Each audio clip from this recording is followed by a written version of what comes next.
With all of this evidence, especially the blood and the shell casings, detectives are now certain that whatever happened to Patrick and Monique, they probably didn't make it out alive. As the car scenes are being processed, neighbor and family interviews are also happening, and this theme begins to emerge.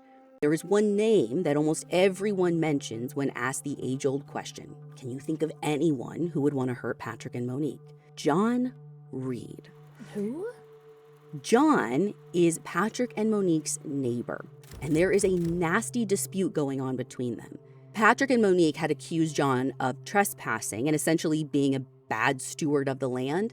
And again, the theme of this episode is landslide. So John's property is one parcel closer to where the landslide destruction was.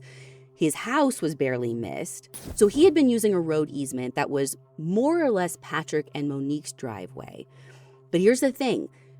John actually took a massive payout from FEMA to allow authorities to seize his house and property. And part of that deal meant that John had to move out and he wasn't allowed to access that property anymore without a government official present. But he was still coming and going as if he still lived there, basically squatting on a property that was no longer his.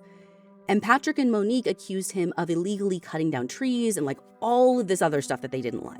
The dispute had even escalated to each party calling the cops on each other in the past. So this little neighbor spat had gotten pretty ugly. But then it reached a point where he felt as if John was abusing their kindness. And Patrick and Monique ended up putting locks on their gate.